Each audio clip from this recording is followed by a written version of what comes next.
ప్రేక్షక మిత్రులందరికీ కూడా శుభాకాంక్షలు. సద్గురు జ్యోతిషాలయం నుండి 2025 జూన్ రాశి ఫలితాలని మనం ఈరోజు తెలుసుకోబోతున్నాం. మా ఛానల్ ద్వారా చూస్తున్నటువంటి ప్రతి ప్రేక్షక మిత్రులు కూడా మీ యొక్క అమూల్యమైనటువంటి సమయాన్ని ఇచ్చేసి చూస్తున్నారు కానీ కాస్త like and subscription and share చేస్తే మాకు ఇంకో కొంచెం ఎంకరేజ్మెంట్ గా ఉంటుంది. జ్యోతిష్ శాస్త్రీత్యా ద్వాదశ రాశుల్లో ముందుగా మొట్టమొదటిది మేషరాశి. అశ్విని నక్షత్రం 1, 2, 3, 4 పాదములు, భరణి నక్షత్రం 1, 2, 3, 4 పాదములు, కృతికా నక్షత్రం మొదటి పాదానికి జన్మించిన మీరు మేషరాశి వారిగా పరిగణించబడుతున్నారు. ఈ జూన్ నెల మీకు శుభాశుభ ఫలితాలు ఎలా ఉన్నాయి?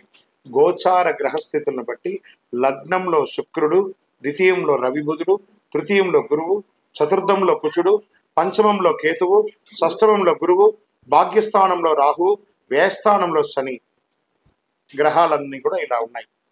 కెరీర్ పరంగా ఈ నెల బహుశా రెగ్యులర్ కంటే కూడా కొంచెం బాగానే ఉంటుందని చెప్పచ్చు. విదేశీయ పరిచయాలు, విదేశీయ వాణిజ్యాలు, ఆదాయ వృద్ధికి చాలా అవకాశాలు ఉన్నాయి. Expansion of imports and exports చాలా బాగుంటుంది. కొద్దిగా ఖర్చులు పెరిగే అవకాశం కూడా ఉంది. వృత్తి వ్యాపారంలో ఆశించిన స్థాయిలో రాబడి బాగా పెరుగుతుందని చెప్పచ్చు. ఉద్యోగాల్లో కొంత పనిభారం, అదనపు బాధ్యతలు పెరిగే అవకాశం ఉంది. మీరు కోరుకున్న చోట ఈ ట్రాన్స్ఫర్స్ కానీ ఇంక్రిమెంట్స్ కానీ ఇంకొక 1 మంత్ వెయిట్ చేయండి, తప్పకుండా అవకాశాలు వస్తాయి. చాలా ముఖ్యమైన వ్యవహారాలని కూడా విజయవంతంగా పూర్తి చేస్తారు మేషరాశి మిత్రులారా. ఏ ప్రయత్నం తలపెట్టినా తప్పకుండా సఫలం అవుతుంది. 1-2 సార్లు ధనయోగం పట్టే సూచనలు ఉన్నాయి. మీకు 7.5 శని స్టార్ట్ అయినా మిగతా గ్రహాలన్నీ కూడా యోగంగా ఉన్నాయి కాబట్టి నిరుద్యోగులకి అవకాశాలు ఉన్నాయి. విదేశీయ ఉద్యోగం కోసం ప్రయత్నం చేసిన వాళ్ళకి H1B వీసా లాంటిది లేదా ఏ దేశానికి వెళ్ళాలన్నా అలాంటి వాటికి కూడా అవకాశాలు ఉన్నాయి. ఆస్తి వివాదం కొలికి వచ్చే అవకాశాలు ఉన్నాయి. పెద్దల జోక్యంతో పరిష్కారం అవుతుంది. జాతకం అంటే ప్రతి ఒక్కరికి కూడా ఒక భయం. ఈ నెల నాకు ఎలా ఉంటుంది, వ్యాపారం ఎలా ఉంటుంది, ఉద్యోగం ఎలా ఉంటుంది, ఆర్థికంగా ఎలా ఉంటానని ఒక భయం ఉంటుంది. దాన్ని తీసేయడం కోసమే ఈ యొక్క నెలవారీ గోచార గ్రహస్థితులు. ఈ గోచార గ్రహస్థితుల ద్వారా వచ్చే ఫలితాలు మీ వ్యక్తిగత జీవితానికి ఒక 30% మాత్రమే వర్తిస్తుంది. మీ యొక్క వ్యక్తిగత జాతకం ద్వారానే సంపూర్ణ జాతకం అనేది వస్తుంది. మళ్ళీ చెప్తున్నాను, జాతకం అనేది పడుతున్న వర్షానికి ఒక గొడుగు మాత్రమే కానీ జాతకం జీవితం కాదు. మళ్ళీ జాతకాన్ని ఎవరెవరు అడగాలి అంటే 21 వయసులోపు ఉన్న వాళ్ళు అడగకూడదు, 60 వయసు పైచిలకు వాళ్ళు అడగకూడదు. ఎందుకంటే వాళ్ళు పెద్దవాళ్ళు కాబట్టి వాళ్ళకి అన్ని తెలుసు. ఆర్థికమైనటువంటి లావాదేవీలు చేసేసి అప్పులు తీరడానికి కోసం జాతకం అడిగితే జాతకం చెప్పించుకుంటే అప్పులు తీరవు. ఇల్లీగల్ అఫైర్స్ గురించి అడగకూడదు. నెల ప్రారంభంలో కుటుంబంలో బంధు మిత్రులతో విభేదాలు, భార్యాభర్తల మధ్య విభేదాలు, ఒకదానికొకటి కూర్చొని మాట్లాడుకుంటే సర్దుబాటు అవుతుంది. మాసం చివరిలో కుటుంబంతో పాటు ఏదైనా శుభ విశేషాలు పాల్గొనడం లేదా శుభయాత్రకు వెళ్ళడం జరుగుతుంది. నూతన ఉద్యోగం కోసం ప్రయత్నం చేసే వాళ్ళకి ఇది మంచి సమయం. వివాహం కాని వారికి ఇది ఒక మంచి సమయం చెప్పండి. మంచి రాజకుమారుడు రాబోయే అవకాశాలు.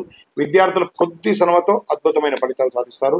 ప్రేమ వ్యవహారాలుగా ఈ లవ్ మ్యారేజ్ కోసం లేదా లవర్స్ ఎవరైనా ఉంటారు కదా, వాళ్ళకి కొంచెం అపార్థాలు వచ్చే అవకాశాలు జాగ్రత్త పడండి. ఆరోగ్యం మీద శ్రద్ధ పెట్టవలసిన అవసరం ఉంది. కొంత అల్లోకల్లోలంగా కూడా ఉంటుందని కూడా చెప్పచ్చు.